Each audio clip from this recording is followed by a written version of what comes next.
Before we begin, we want to acknowledge that some stories and discussions in this episode of Radiant Resilience may touch on sensitive and potentially triggering topics. These may include themes of combat trauma and PTSD, suicide ideation and mental health struggles, childhood trauma and parental issues, veteran challenges in civilian life, addiction and substance use, medical trauma, and injuries. Our goal is to share real-life experiences in a respectful and empathetic manner, offering insights into the complexities of the human spirit and the journey towards resilience. However, we understand that some content might be difficult for listeners. We encourage you to prioritize your well-being and discretion when deciding to listen. Please remember this podcast is not a substitute for professional advice or support. If you find yourself needing assistance, we urge you to seek help from qualified professionals or trusted support systems. Your mental and emotional health is important to us. Thank you for your courage and for joining us in a space of understanding and compassion.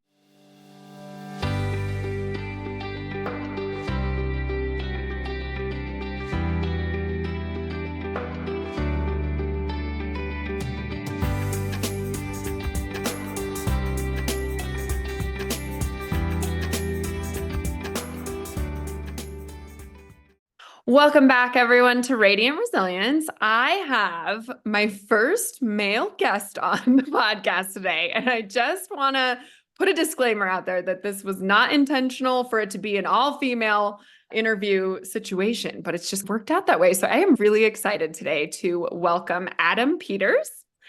Adam is a veteran and founder of the Stronghold, a community dedicated to supporting veterans transitioning back to civilian life. His journey includes a transformative ayahuasca experience, losing 100 pounds, and building a community centered on resilience, holistic healing, and personal growth. Welcome, Adam. How are you today?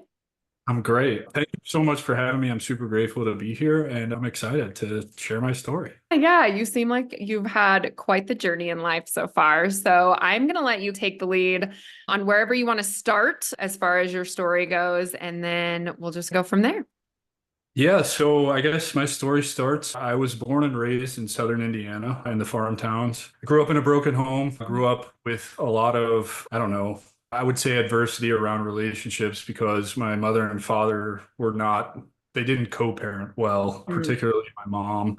Part of a lot of the trauma I had to get over with was dealing with kind of the person that my mom was as a mother growing up, trying to keep us kids from our dad and stuff like that. And then also lots and lots of bullying. As you see, I've been in glasses since I was 2 years old. And as a product of the 80s and early 90s, glasses weren't cool ever. And it's one of the things that really pisses me off today, where glasses have become excuse me, an accessory Yeah. because I was relentlessly bullied Mm. for wearing glasses. And now it's cool to wear glasses. And And it's a lot not. of like celebrities and sports players are wearing them just like non-prescription. Yeah, and it sounds really ridiculous, but what I wouldn't give to know what it's like to walk through life without having to have glasses. Not having to just roll over and the first thing I do every single day is put them on my face and they're there till I go to bed. You know what I mean? Anyway, grew up pretty rough, pretty, I wouldn't say destitute, poor, but poor. Like it's Southern Indiana, it's the farm towns. My dad is a commercial kitchen equipment repairer, and my mom has never really had a full-time job her whole entire life, only part-time. School was great. Lots of good schools in Indiana, I think personally. I'm thinking back to my education, knowing what kind of education people are getting now, and I see a lot of differences and a lot of different things. So, no complaints there. Just knew college wasn't the option for me. I did what I had to do to keep my grades up so I could play sports. And I think that's really the only reason I stayed in school. School just didn't resonate with me, and it wouldn't until later in life. So I joined the Army at 17. I had a buddy who was a year ahead of me on the wrestling team. His name was Alex Burkle, one of my biggest influences for joining the Army. And he went to basic training between summer, between his senior year, junior and senior year. And I tried to do the same thing. I missed that by a day. So I ended up being on the delayed entry program for a year. I left a month to the day after I graduated basic training and found myself at Fort Benning, Georgia, ready to be an infantryman. 16 weeks later, would graduate, didn't have a duty station. That's a whole nother story. So ended up Getting sent to Fort Stewart, Georgia was my first duty station. And about 10 months later, I'd be on my first Iraq deployment. And that's basically the tempo of my career. Every other year for the next 13 years, I would be deployed. Come back from Afghanistan in 2015 and or late to 2012, early 2013. And then I'd spend the next year and a half in the med board process. And I was medically retired in 2015. Okay. Why did they medically retire you? So let's see, I did 3 total deployments to Iraq and 1 to Afghanistan for almost 5 years of combat time as an infantryman. So my body's pretty broken. I had 7 or 8 surgeries while I was in the Army, and I've had another 5 or 6 since I've been out, on everything from rebuilding my foot to hernia repairs to Wow. left labrum repairs to bicep tendon repairs to culminating this January with a microdiscectomy at L4, L5 to get a herniated disc off of my nerve. Mm, Caused a bunch of nerve damage. So I live with quite a bit of pain mm, and just couldn't do the job anymore. Was I 30? Yeah, a 30-year-old man trying to keep up with 18-year olds as a broken guy. Yeah, I could still, obviously, I'm in decent shape now. I was in decent shape then. It's just different. It's just different. You can't operate at that pace forever. And I guess it was just my body said, no, you can't be an infantry guy anymore. We're going to kick you mm. out. How did that feel? Like shit. Yeah, because that wasn't your choice to just retire. No, I joined initially for 6 years. My thinking behind that, and mind you, I got no bonus at the time. So I joined in 2003. I think the biggest bonus at the time was maybe $5,000 or $6,000. I did, quote unquote, get a bonus. It was Army College Fund money. That's kind of 13 years later. That program had died, and everybody that worked at the education benefits place had forgotten about that program. So they still owe that to me. Someday, maybe I'll figure out how to use that. But no bonus. And my philosophy was by the end of 6 years, I'll know either this was a good run, give me some life experience, I'll move on, or I'm going to make this a career. And so by and large, at 13 years, I was a career guy. I knew I was going to stay till 22. There's some things you can do at your 18 where you can get some extra cash, and then you have to go to 22 to get your full percentage of retirement. So I knew for a fact that I would go to 22, and then it was cut short 8 years. Like that's how it went. And by Wow. and large, I was lost. I had no plan. I had it just one day you are coming off your first shoulder surgery. You are in a pull-up competition with a younger Joe and you tear it again. You go Mm, back and have the second surgery, and the physical therapist does exactly what the surgeon said not to do, and it ends your career. And now you're scrambling to figure out what's going on. yeah, your plan was to stay in the military for Yeah, it was a many career more years. for me because I would have ended up, would have been, we call it double dipping. So if you make it to 20 and you get 100% from the VA, then you're double dipping. So you've got a retirement and you've got VA compensation. And by and large, I would have been making really good money. I make okay money now with VA compensation. Not that I didn't earn it. I swear I did earn it. Sure. But I've got buddies from my peer group that finished their career because my 20 would have been 2 years ago. And yeah, it's awful, but we can't do anything about that. Yeah, but so you're forced to get out and you're lost. And now what? Completely. Yeah, it leads into all the work that I do now, but the transition process out of the military, it used to be called ACAP for the Army when I went through it. I think now it's called SFL TAP. I have no idea what it stands for. Something transition assistance program. It's largely just to cover your ass, check the box kind of thing for the military to say that they did something to prepare you to get out. What did that look like for me? I have to think back almost a decade ago, but a lot of it was done online. I didn't even have to show up in person. It's a lot of throwing resources at you without giving you time to digest them or learn how to implement them or even understand what a use case could be for those resources. And then they qualify you by having you write a resume. And then for enlisted guys like me, it's use your GI Bill, get a degree, good luck finding a corporate job, pat you on the butt, and say, see you later. The first 4 years of my transition was pretty easy because I did exactly what they said. I used my GI Bill, I went to flight school and became a commercial pilot, got an AST and professional pilot, and then continued on finishing out, exhausting my GI Bill and using another program called Voc Rehab to go get my bachelor's degree in business and psychology. And then the real work began. And that's when I really figured out that corporate America is not for me. It's not for me either. And I don't know that I've ever even worked. So I'm a hairdresser. I did work for cost cutters once, which I guess is corporate, but I don't know. I have so many friends and family members in corporate jobs, and I don't know how they do it. The complaints and everything. It's just, I don't know. I don't know how they do it. Yeah, it's a matter of, for me, defining what success looked like for me. And I guess starting with my definition of success, it's total control over my time. And then as far as financial, I think this is the part that people get wrong. To declare yourself financially free, ask yourself what that looks like. For me, it looks like, do I want to take a trip to Europe next week? And can I buy the tickets, plan the week with hotels, whatever, for the entire week, all of the cost of living when you go over there for a week, and then come home without checking my bank account? That's it. Hmm. I really don't think that's really that unreasonable. It's way more attainable than trying to build $1 billion company or a Yeah. multi-million-dollar company. And it really gives you an idea of where to start. And so that's my definition of success. And what I was finding in all the different corporate jobs I did, and I've done everything. I worked retail while I was in college at a vape store. I managed a gun store while I was finishing out my bachelor's degree, so much so to the point where I was so good at it and ingrained myself in his business that he stopped showing up 7 days a week. I was the guy. And Wow. making $15 an hour, like that's not going to fly with me. I went to the insurance industry, started selling final expense to seniors, the poorest 1/3 of Americans. None of that business ever stays on the books. Went broke doing that. Worked from home health insurance, worked at an Allstate agency, mowed grass on a sod farm. All these places had the same thing in common. Any VA appointment I had, I would have to either use PTO or the threat of being fired if I continue to just come up with random VA appointments. And it's like, I would explain to the person in charge at all these places, like, I don't get a choice when these VA appointments come up. Like, I just have to take the first available, which is usually months away.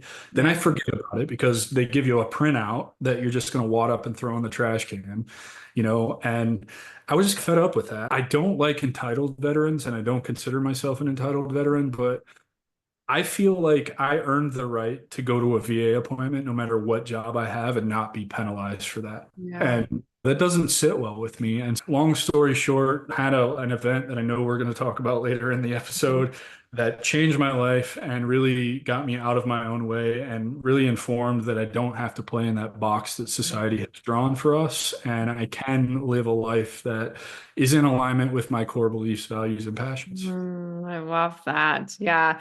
My husband and I do a lot of traveling, and we actually owned a restaurant for many years with my in-laws. And then we sold the restaurant about 3 years ago. And I have a lot of flexibility because I own my own business and I do hair and whatever, and I can make my own schedule. But my husband was then like, okay, what am I supposed? I want to still be able to travel to the capacity that we've been doing. I don't want to ask for time off. I don't want to be denied time off. And we go for multiple weeks at a time. We're not doing a normal vacation. so, Well, it should so be. yeah, so he was like, this is really important to me for us to keep being able to do this. So he now works at a brewery and pours beer, and they don't care if he goes for a month or 2 months and he comes back. And a lot of people, I think I have a lot of people that ask me, they're like, how do you do that? How on earth do you go for that amount of time? What does your husband do that you can do that? And I'm like, we just prioritized it. We made that our lives. And yes, unfortunately, I have to pay for my own health insurance. I don't get paid time off. I don't get any of those benefits. However, I plan for it, I make it happen, and I've been able to do it for 15 years and it's been amazing. So I totally get that freedom aspect of it is huge. Yeah, it's everything to me. Yeah. So I'm assuming because of going to the places that you have mentioned that you went to in the military, you probably were struggling with some PTSD as well. Is that something? Yeah. Hindsight's 2020, right? Like all the work I've done on myself in the last year after that life-changing event really informed a lot of the things that I was dealing with. Turns out I was dealing with a lot of childhood trauma, not a lot of wars. Oh, interesting. Yeah. And I guess at the risk of, I don't know, embarrassing myself or attracting the haters to me, the combat, I didn't really have a problem with the killing. Just to be blunt. Really, that didn't bother me. It's the rules of war. Plus, I was an infantryman, so that's really in the job description. The job description is to close with and destroy the enemy. Like that's it doesn't get more clear than that. I think what really got me was having to pick up brothers and sisters' body parts and go to the memorials and fold the flags on the caskets and present that final slow, teary-eyed salute to a tune of probably close to 100, I would say, while I was in, that were maybe not directly attached to me, but I knew of them. We had Yeah. spoken at some point, that kind of thing. Yes and no. I think a combination of unresolved childhood trauma, as I'm learning, and I'm sure you probably have learned through doing what you do and your show and everything like that, and the combat stuff, and then of course a couple of TBIs. Everything causes TBI. We didn't know what we didn't know about TBI back then that we What is know. that? Traumatic brain injury. So Oh, right. anything, Okay. yeah, anything from being blown up in a Humvee to shooting your rifle, believe it or not, actually causes micro TBIs. It's Oh, interesting. Yeah, it's crazy. Anytime we blew a door, anytime you have an engagement with a 50 cal, 240 Bravo, M249, your regular service rifle, your pistol, all of that is creating micro concussions and giving you many TBIs over and over again. wow. That up over a course of 13 years. And I'm not here to toot my own horn or say I have it worse than anybody else. There's plenty of special operations guys out there that suffer from it probably far worse than I do. I was a conventional guy, I just happened to have a lot of combat time. So yeah, I did deal with a lot of that stuff. And a lot of that stuff manifested in anger, lots just Mm. rage, anger, quick, very quick to become angry for absolutely no reason. And what's even more frustrating about that is I didn't even know why I was angry. It was just a default response. Oh, yeah.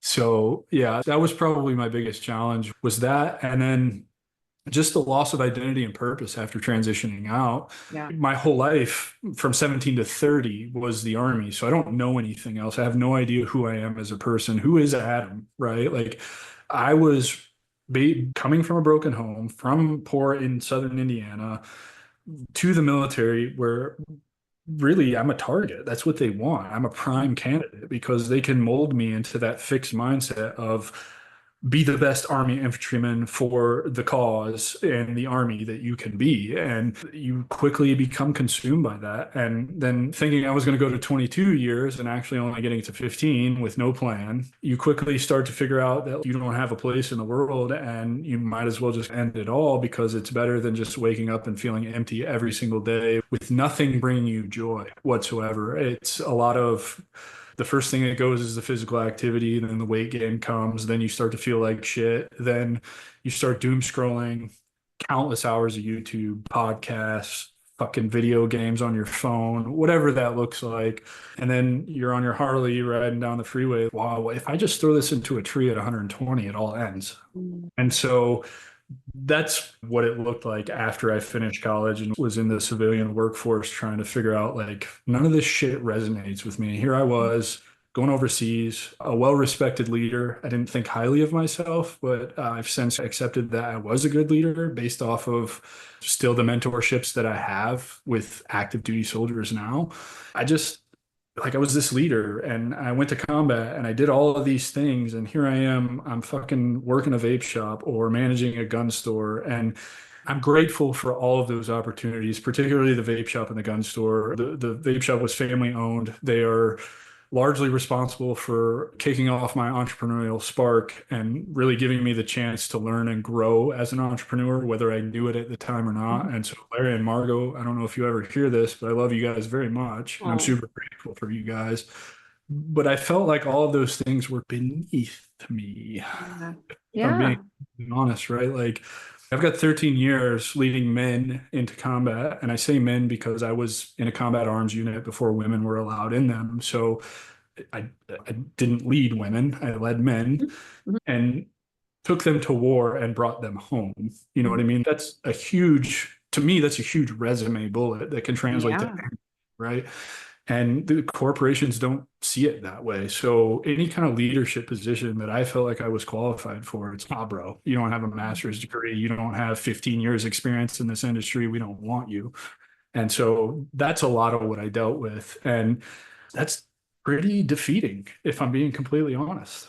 Yeah. And at that point, how old were you at that point? 30. 30. Yeah. You're getting Well, into your I 30s. guess so. I got out in November of 2015, so I was 30, and then I finished college in 2020. So just with COVID and all of that. So it took a little bit, plus flight school, it's weather dependent, and Washington State doesn't have the greatest weather in the winter, if you haven't noticed. It took a little bit, but like I was getting money from the GI Bill and voc rehab and while I was in college. But so we'll just call it 35 to be completely at 35 years old. I'm very set in my ways. I know the difference between right and wrong, and I have some core beliefs and values. Whether I'd taken the time to sit down and identify them or not is a different story. You just, you're not really at a place, and I challenge anybody listening, if you're 35 years old, imagine starting from the ground up all over again, paying dues in a profession. People ask me, you went through flight school, pilots get paid a lot of money. Why aren't you flying professionally? Because I didn't want to spend 18 months after I got my commercial license instructing people, dependent on a student for a paycheck, turning circles in a practice area in the sky, Mm. doing the same thing day in and day out. I was like, this doesn't make sense. And the only reason we have to do that is because in 2014, Congress decided you needed to have a minimum of 1,500 hours to go to the airlines for safety. This, I just didn't want to pay dues. And some people say I'm lazy or tell me I should have sucked it up, but it's my life and that didn't align with me and what I felt like I should be doing. But you're 35 years old and you've already lived so much life. And I think the haters can hate, let them hate. But like, Yeah. that's not, oh, you've already lived so much life at that point. And then to have that identity crisis, like I fully believe that we cannot judge anyone until we walk in their shoes. And anybody that walked your journey would have felt the same way. There's a lot of them out there that are currently doing the same thing. And that's how we ended up where we're at with the strategic veteran today is I genuinely just want to be the guy I didn't have when I got out. And there's a lot of other people out there that are doing what I'm doing. And it's great. Like, I'm glad that they're out there doing it because there's a need for it. And I really just want to help people avoid the things that I didn't avoid because it doesn't have to be that way. Yeah. Yeah. At some point, you go and do ayahuasca. Tell me about, I'm so fascinated by this. What prompted you to do that? Where did you go to do it? And then tell me all about it. This is probably my favorite part. I love this stuff. I told you I was in that really dark place, wanting to throw the motorcycle into a tree. Whether I ever had the balls to do that to myself or not, we'll never know the answer to that question, thankfully. And I'll tell you, I probably didn't have the balls to do it. But through that, one of the odd jobs, like I said, was mowing grass on a sod farm. And it ties into kind of what sent me over the edge. I had gone back to flight school to finish to pay those dues. Like I said, I didn't want to do. And I ended up having to wait on the FAA for about 6 months to send me some paperwork that I needed in order to progress. And so I grabbed this job in the sod farm. It was probably the best job I've ever had in that there was zero responsibility and oversight. It was show up at 7, work till 5:30, put your headphones in, listen to audiobooks and podcasts, whatever that looks like for you. Just do what you're supposed to do. And Nice. I really, and making $1,000 a week after taxes to do it. So that's pretty decent money Yeah. here, and not hard work. It's just hot, like whatever. So in that process, I knew I had been struggling for a long time, but I have a handful of buddies who actively were on all the pills that the VA will give you Mhm. and trying to sort out their issues. And it did a couple of things. It turned them into zombies, into unrecognizable shells of who these people were to me. And some of them were mentors of mine, very impactful people. And they also would still try to kill themselves. So I knew for myself that going to the VA to get a plethora of pills was not the answer, right? That's just not, it's not a route I wanted to go down. Plus, I'm terrible with remembering to take any medication. So it's great that I'm never on medication because I got like a vitamin D pill that I'm supposed to take every day and I don't. Like I just forget to take it. And it's the smallest, tiniest, easiest pill to swallow. It's just I just am not wired to just have to take something to survive. And I knew that wasn't going to work for me. So when I was in the sod farms, I came across the Sean Ryan show. And I take so much inspiration from him, but he talked about his trip to Mexico to do ibogaine and 5-MeO DMT. Mm. And a couple of weeks after he gets back from that trip, he sits down and his wife interviews him on his own show about that experience. And he started talking about all these things. And it wasn't him talking about these things, it was her talking about her observations of who he was before and after the experience and all of the things that had changed. And I was like, maybe I should pursue this. Mm. So I immediately got to work with the Google machine and started looking for veteran charities that would facilitate this for me because it's not a cheap trip. The trip I went on was like 7,500 bucks a person. Oh, And, wow. I mean, I'm not rolling in cash like that. So I quickly got discouraged because everyone that I would want to apply to or that I would find largely only caters to special operations forces, Interesting. not conventional guys. And it's through no fault of their own. It's just the development of 20 years of global war on terror and Hollywood latching on to the Green Berets, the Delta Force guys, the Navy SEALs, all those people who it's Hollywoodized. Of course, it spins off 1,000,001 charities that then form these functions for psychedelic retreats. But luckily enough, there's one out there that does cater to conventional forces called the Heroic Hearts Project. And they picked me up and they sent me to Tarapoto, Peru in July of 2023. And it changed my entire life. It was so profound, in fact, that I look back at pictures from just over a year ago. I just did it this morning. I was looking for a photo and I found the Terapoto pictures. I don't recognize the person in those photos at all. I know that it's me, a version of me, Mhm. but that person is largely just doesn't exist anymore. He's completely gone. Mm. Everything about him is gone, from his weight to his internal monologue to his thoughts and desires, his wants. Everything is completely different. And yeah, it was just so profound. It just changed everything for me. So what did it look like when you went to a retreat that a place that does them? Because I've Yeah. looked into it a little bit. So I know there's like retreat, like all-inclusive places that you could do it. Yeah, so what did it look like? So I get picked up probably sometime, I'd say March, April timeframe. I start doing the intake with Heroic Hearts. They do like an intake interview. Then they tell you, do you want to go to Mexico or Peru? And I like to go to exotic places. Mexico's cool, but let's go to Peru. I've never been there. And then I want to say either 4 or 6 weeks before you start pre-integration training. And that's where it really got interesting because all of this, keep in mind my mindset at the time, all of this was largely like hippy dippy woo woo bullshit, right? Like, Mhm. particularly for somebody who comes from the upbringing and then the lived experience I have, we are not interested in any of this stuff. And so I made a promise to myself when they picked me up and before I actually left to go to Peru that I would participate in everything and I would keep an open mind. And I think those are the two most important promises I could have ever made to myself. So the integration looked like weekly group coaching and one-on-one coaching with a psychedelic integration coach. And I didn't have the best coach, but I got a ton out of the group. And you start you would start every session off with a 5-minute breathing exercise. And this is where I was introduced to breath work and kind of the power of breath work.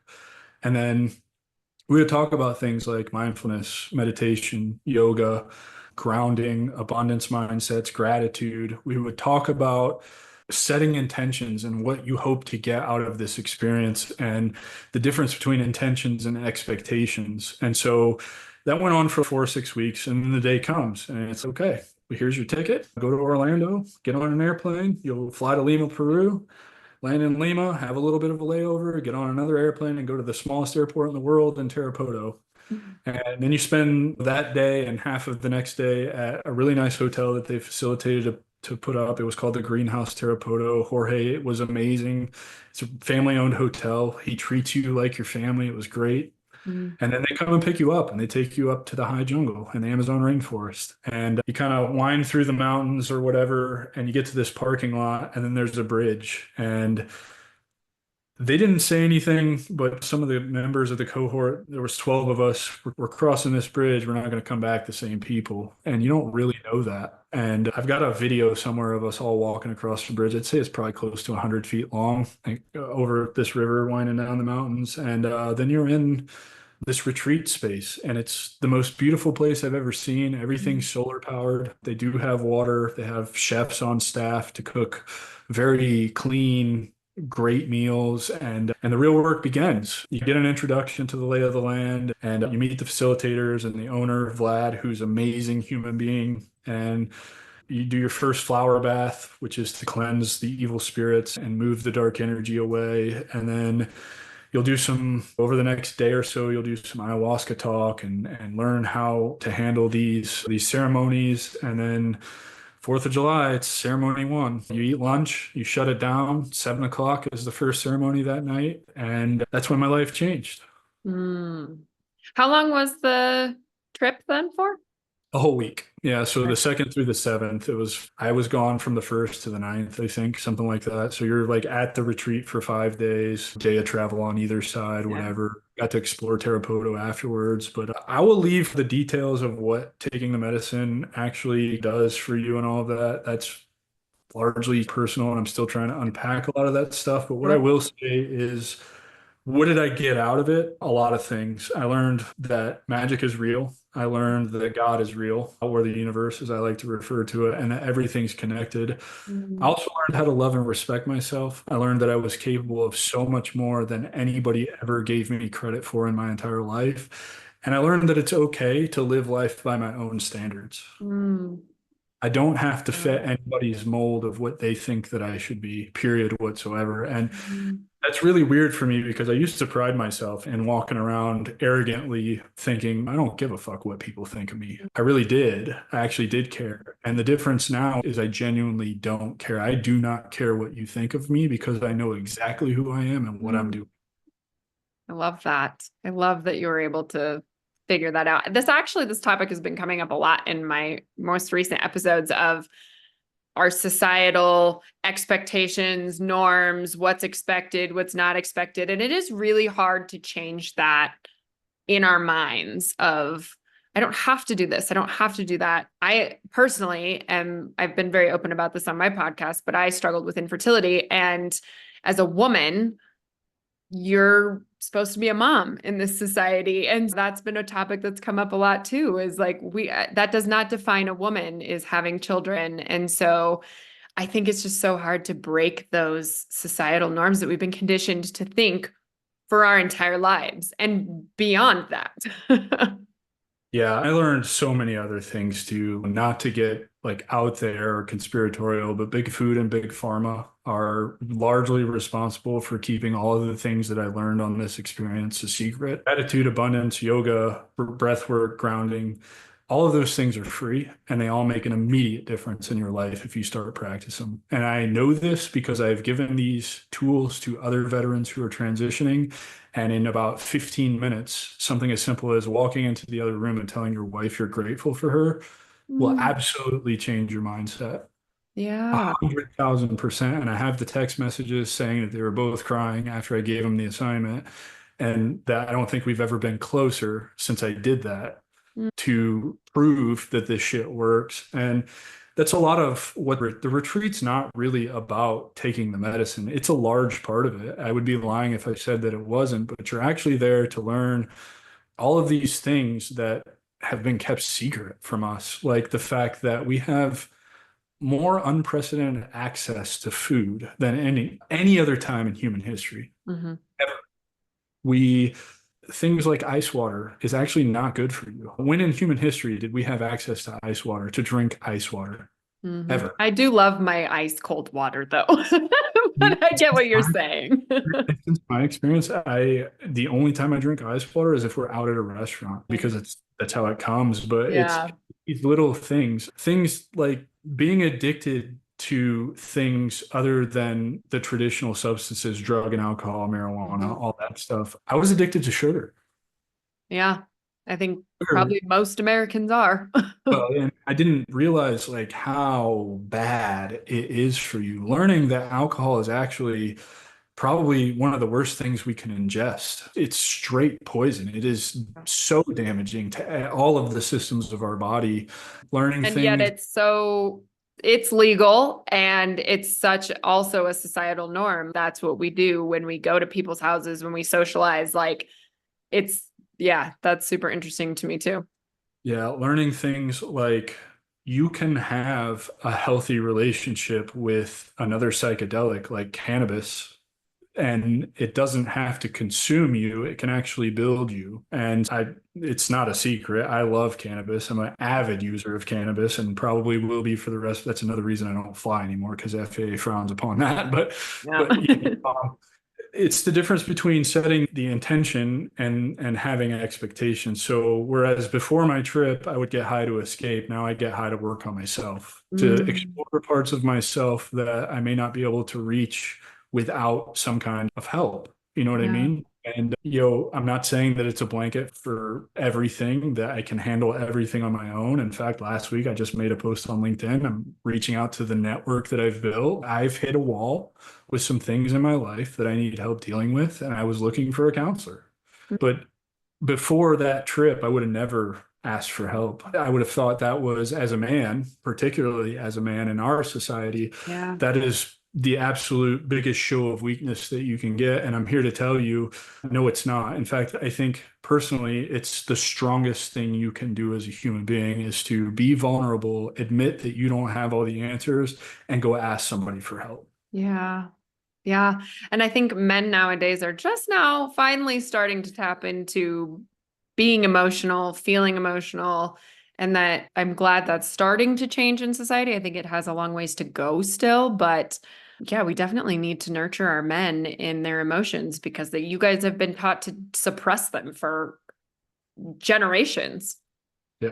Yeah. And the problem with that is we all think, and I'm just as guilty of this still to this day, I will compartmentalize things that I either don't want to deal with or that I think I have a handle on. But the sad truth is you can only do that for so long before Pandora's box opens, and it'll open at the most inconvenient time, and there's nothing you can do about it. You can say all day long, I've got this figured out. I even had, when I was getting out of the army, the VA therapist that does some of your ratings. He's, oh, you have an incredible ability to compartmentalize things and it doesn't affect you. That's bullshit. It affects everybody. You just reach a limit and you don't know where that limit's going to be. And so the other thing I'll say is it's important to be emotional. I used to pride myself on being a tough guy who never cries, but the reality of the situation is bottling all that shit up is actually more detrimental to you than the Yeah. appearance of someone seeing you crying. We release emotions for a reason. Crying, yelling, screaming, laughing. These are all what I learned to be called purges through the ayahuasca. You're purging negative energy out of your body when you're doing this. And I don't mean that in like a metaphysical sense. I really mean like when I was doing the ayahuasca, I could see dark energy being purged out of other human beings in the space that I was in. And that's the big takeaway, if you want to look at it from ayahuasca, is everything in life is about balance between light and dark. And there's really good examples on the screen here. I can show you.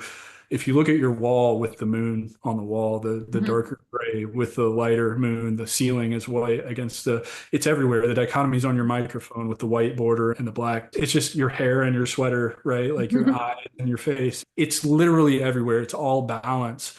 And by purging, when you don't purge, when you don't cry, when you don't laugh, when you're angry all the time, all you're doing is letting the darkness consume you.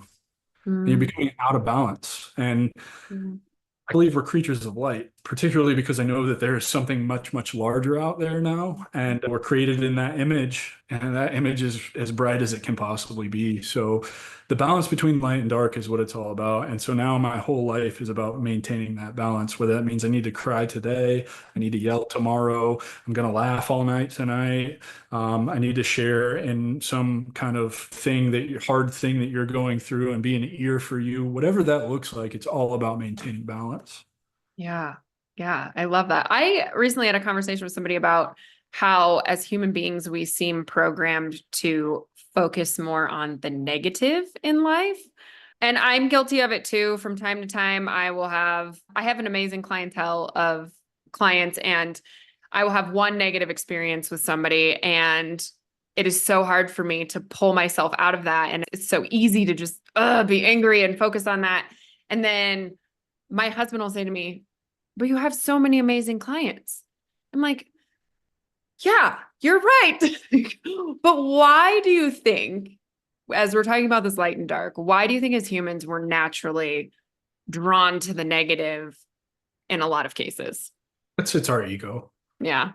It's really that, and I think genetically we're just hardwired to do that. All of human history has been one big adversity challenge. Like from crawling out of the primordial soup, if you believe in evolution, to Adam and Eve in the garden, it's always been a struggle. It's always been that maintaining balance. We're just programmed to see because negative hurts. It always hurts. It always sucks. And it's why you hear people say, celebrate the wins. Why aren't you celebrating? We don't do that enough, No, we ever. don't. We Hmm. don't that enough. And I just bring it all back to its abundance mindset. If you can get out of a fixed mindset, switch to a growth slash abundance mindset, you'll quickly see, I'm looking around this desk with all this podcast equipment and the computers.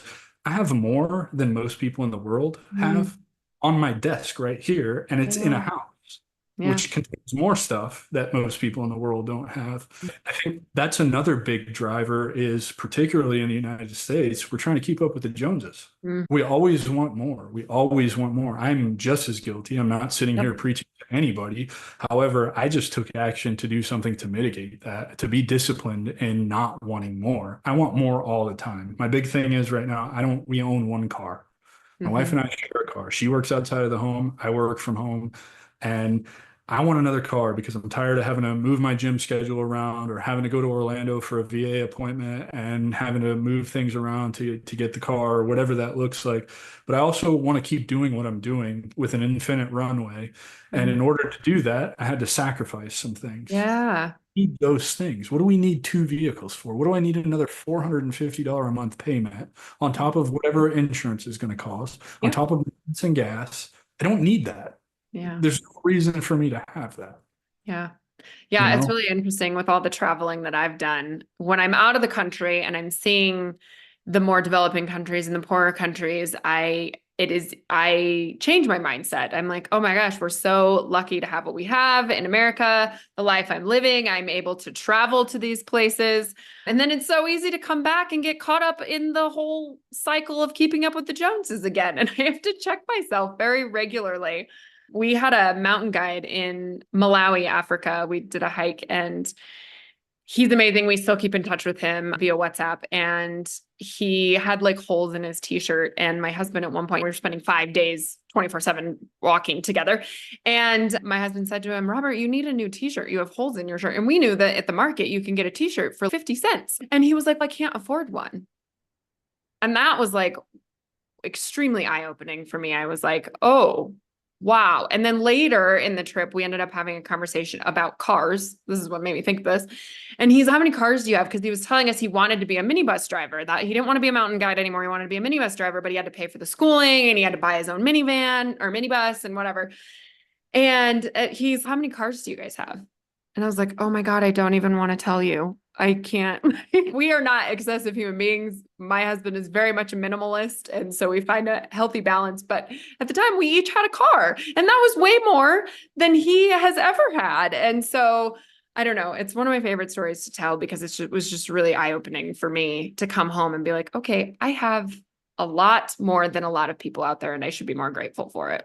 There's another lesson in there too. I don't know how your travels have been, but when I went to Peru, they're very much a third world country developing. They don't have a lot of stuff, but what I noticed is everybody's happy. Everybody Yeah. is happy. Every night of the week, they're putting on their Sunday's best, walking the streets, loud music playing right outside of all the shops, as friendly as can be. And I'm a giant. I'm 6'3". You stand When I out. Yeah, yeah, and particularly you mentioned it at the beginning of the show. I lost 100 pounds after the ayahuasca experience. So I went to Peru, 311 pounds. So imagine a 6'3", 311 pound walking around a bunch of Peruvians who are largely no taller than 5'5", I would Yeah. say. But they're all happy. They're all very friendly. Nobody tried to take advantage of me because I didn't speak a lick of Spanish. And I really like to do shit, go off by myself and explore. Yeah. And they had big issues because our money and Peruvian, it's 8 to 1 for Yeah. Peruvian money. When I would get in the rickshaw and they'd take me across town, I would try to just give them the whole bill because I didn't want to deal with coins. And they wouldn't take it. They would not take extra money. No. And that's the kind of stuff I'm talking about. So much so that when I came back, I had to connect in Miami to get back to Orlando. As soon as I landed in Miami and was standing in the customs line, I was like, I want to go back to Peru. The energy here Mhm. sucks. I Yeah. can't handle this. And I think if we can change our own mindsets to understand that I would say the vast majority of the world's population lives with less than we do here in Mhm. the Yeah. States. And I'm not saying that I'm not guilty of it to this day. There's plenty of things that I want. I want a damn Ram TRX really bad. Do I need it? No. Am I going to ever spend $100,000 on it? No, I'm not. But it just goes to show you I want a lot of things too, but I'm willing to sacrifice to get to where I'm going first and Mm. understand that what I do have is enough. Yeah. Yeah, we need to definitely change that mindset because then we're also building a society on debt too, which is not good. Just look around. Look Mhm. around at look at credit card statistics Yeah. right now. It's Yeah. in there's $3 trillion in credit card debt. Yeah. Why? Yeah. Why? Why do we have that? Yeah. Stop. You don't Yeah. need those things. No, so true. I just went to Pakistan in September, and when I tell people that they are some of the nicest, kindest people I have ever met in the entire world, and I've been to over almost 50 countries, people are like, "Really?" Because of they're a Middle Eastern country, they're a Muslim country, whatever. But I will tell you, poor country as well, and some of the kindest, nicest people I've ever met in my life, and they're happy too. Happy. Best food you've ever eaten. Oh yeah. Did you go to Pakistan? I spent a bunch of I know you were in Afghanistan, you said. Afghanistan and Iraq, Jordan. I there was a quick foray into Pakistan, but I wasn't supposed to be there, so we won't talk we won't talk about that. But You got yeah, it.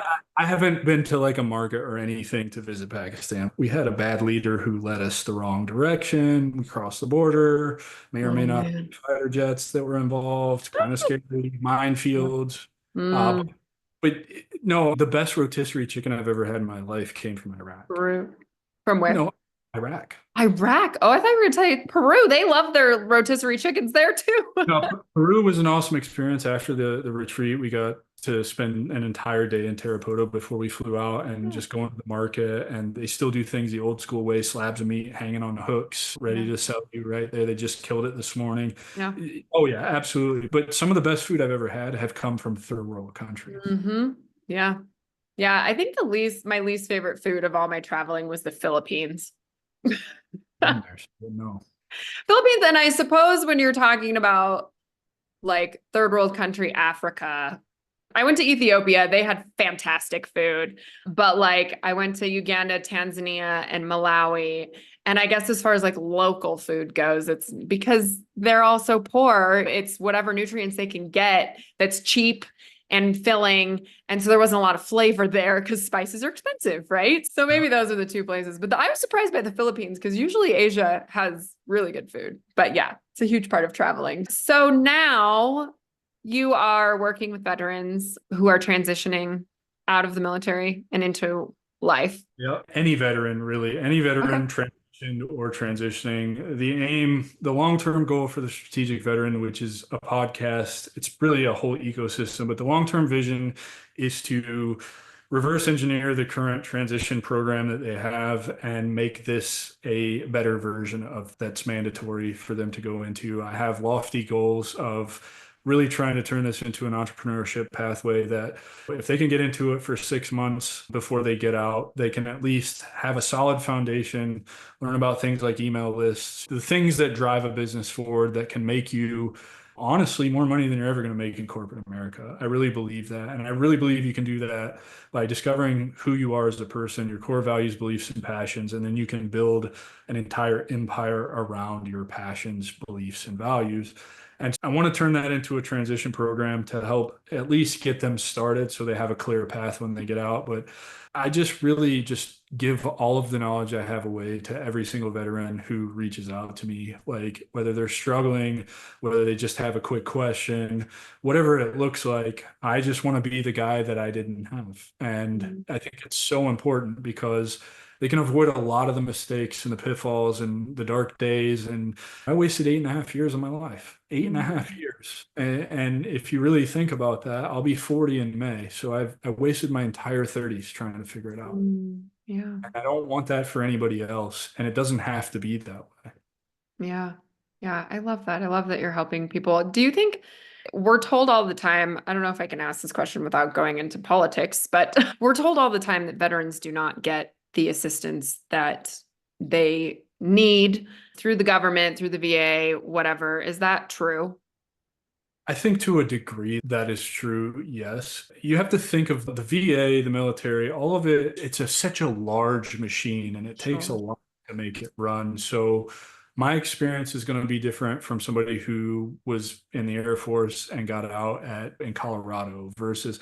So I do think that there's some truth to that. Having used three different VA hospitals since I've been out, from American Lake in Lakewood, Washington to Columbia, South Carolina, Dorn VA to the Orlando VA, there's a huge difference. For example, in Washington, I have sleep apnea and it's not weight induced, which is good to know. Unfortunately, I'll never come off the machine, but whatever. I've been out 9 years and I'm still waiting for an initial appointment to get supplies at the American Lake VA. Oh, wow.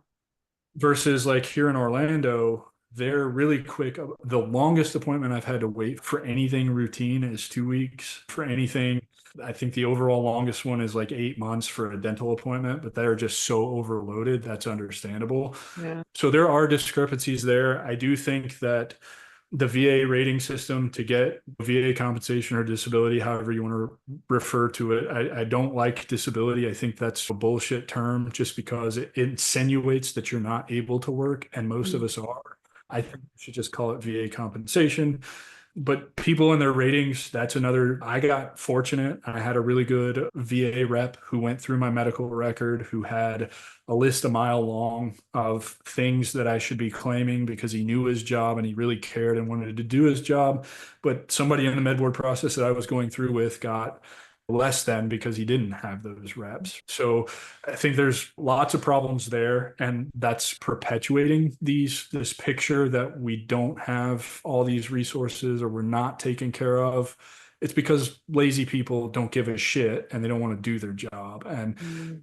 I don't think there's an excuse for that, but I can't prove it either. So we don't talk about that. I do think there's a lot of problems. I think that the entire transition program could be better. I Yeah. think that we could do more to explore alternate, stop throwing fucking pills at us. Mhm. Actually, let's come together as a nation and let's put the squash on big pharma and them scheduling psychedelic medicines like MDMA, who in Mhm. the recent months have been proven to cure PTSD in veterans at a rate of 78%. Yeah. Why are we not making this available for veteran studies at a Mhm. minimum Yeah. versus maybe, I don't know, let's look at psilocybin and all of the work that it's been doing for mental health, the mental health crises that face our population here, and the stories of children who have ADD or whatever so bad that they cannot go to school and they microdose for 3 days and they're like, Mom, I want to go to school. Or those people who manage, I microdose from time to time mushrooms, and my creativity skyrockets and my ability to learn new things faster skyrockets. And why are we actively blocking this shit? I Yeah. don't understand it. I do understand it. It's because money. You can't Yeah. make money on psychedelics. That's why. And that's what, and they're temporary, right? They're not like antidepressants are basically permanent. They don't advertise them that way, but they're permanent. So, but these You are can't, like, they actually change the neural pathways in your brain and stuff like that to where you can actually make changes in your life. What was that? What's that show on Netflix? Is it How Do You Change Your Mind? Have you watched that? yes. Yeah. Was that the one? I think that was the one that had the guy in it that had really bad OCD. And he did that big mushroom trip and completely cured. Completely You're cured. the, yep. Crazy. Why are we? I agree with you. Why are we not doing more with these drugs? And I think, especially if they would help veterans, why not? It's not if, it's 100% proof. Yep. From ayahuasca, there was 12 of us on my cohort. I'd say 85% of us are in way better places. I know a couple of them went and did another ceremony a couple weeks ago because just the benefits are so great. And you multiply that times, I don't know how many courses just Heroic Hearts has run. You've got the one that I talked about with Sean Ryan, that's largely all of the special operations community's been through. And these dudes they're healing, they're getting better, they're changing their lives. And Amazing. we've got all of these active freaking case studies, yet the thing that bothers me the most is we had to go out of the country to do this. The Yeah. country we fought for, Yeah. gave up our lives for, and wrote a blank check to. They don't, and I think that's what everybody means by they don't want to take care of us. It's a fight to get the money that you're owed for the injuries that you sustained. It's a fight to get decent health care that is not just here's pills, take these pills, and then you end up on 10 different pills that, oh, by the way, cause all kinds of other side effects because that's their Yeah. whole plan is to get you hooked for, like you said, for life and Yeah. cause other health problems that they then have to prescribe medicine for. It just doesn't make sense to me because we already paid for it. The taxpayers now pay. Mm-hmm. Yeah. Like my medicine's free from the VA, so I could go get as much as I want. You know Mhm. what I mean? If that's the route that I wanted to go, but I don't want to do that to you, and I damn sure don't want to do it to myself. Yeah. Oh, yeah. How So can, oh, go ahead. answered your question. I know it's such a broad question to try to answer because I think it's so experiential based, and I'm not going to sit here and tell you, just look at the over 40 veterans a day are killing themselves. It's not 22, it's double that because they're not including accidental overdoses in that. So obviously there's definitely some things that could be better, and particularly in the mental health care, Yeah. realm. I think that the transition and that's my mission in life is to tackle the transition problem. So yeah, I think yes and no. Yes, there's plenty of resources out there. Yes, you do have to go hunt for a lot of them. And yes, you do have to do a lot of legwork to figure out how to get what you're entitled, Mm. but it's also worth it. And if you're not lazy, you can figure it out. Yeah. Yeah. It's good to know because for those of us who are not in the system or don't know the system very much and we just hear whatever from the outside, it's good to know that some of it is working and some of it is not. Oh man. So we have been about an hour. So what final parting words do you have for my listeners? I just want to tell everybody to get out of your own way. And if you've got this gut feeling like what you're doing isn't aligned with who you are as a person, know that it's okay to quit that thing and pursue the thing that does fulfill you. Mm, We're put here for a very specific reason, whatever that may be. And I don't have the answer to that, but it's not to live your life the way somebody else dictates. It's to live your life the way that resonates with you. And I think that becomes way more clear when you do get out of your own way and you start living your life for yourself. It really becomes clear why you're here, what your purpose is. I always said when I was getting out that I wanted to find a way to lead soldiers again. And here I am leading all walks of military life. And so yeah. it comes full circle. I just had to get out of my way and you trust my gut. And I think that's my message is your gut is usually never wrong. If you've got a disgusting feeling in your stomach because you're going to that corporate job every day, it's there to tell you something. It's warning you against what you're doing, and that's not the path for you. And I think you should trust that. And beyond that, if you need help with this, veteran or not, reach out to me. I genuinely just want to make a difference in your life, whether that's an hour-long conversation with me, or we work together and some coaching or some consulting, or just be your friend. I don't care. I just want to help people. Yeah, I love that. Well, we'll link all the ways to get a hold of you in the show notes as well. I see you have a website and LinkedIn and stuff like that. Are you on Instagram and Facebook and all the things? I'm on all the things. Do I do a lot on all the things? LinkedIn and the website are the best ways. LinkedIn is by far my largest platform. However, 2025 and how business works, it's switching to Instagram, Twitter, TikTok, all that stupid shit. I know. That's funny. I'm like an Instagram snob. I'm not really on Facebook as much and stuff. I'm not even on, I have a LinkedIn profile, but I do not do much with it. And then your podcast is called The Strategic Veteran. Yeah. Okay. So everybody go Every, listen. every Wednesday. Okay. Every Wednesday, everybody go listen to the podcast. And then if somebody's listening who maybe wants to help veterans or contribute to anything like that, do you have any suggestions on best ways to do that?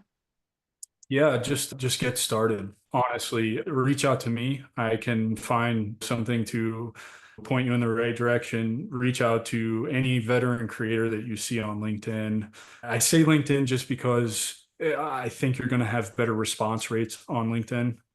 I'm sure you could reach out on TikTok and Instagram. However, you're talking about like a large following on LinkedIn is between 5 and 15,000 versus a large following on Instagram is like 500,000. Yeah. There's a big discrepancy there. But honestly, just if you've got an idea, particularly if you're a veteran who's struggling, like you are going through it, you are living the problem, you know how to solve it, take action on that and be loud about it. And don't be afraid to exist everywhere because I promise you, it's not as bad as you think it is when you put yourself out there. In fact, it's probably one of the most rewarding things I've ever done, being Mm. able to get a website form submission about a veteran who's going through some shit and he doesn't know what to say to me. He's at the end of his rope, and I can send him my phone number and have a 20-minute conversation with him, and he no longer wants to kill himself. Mm.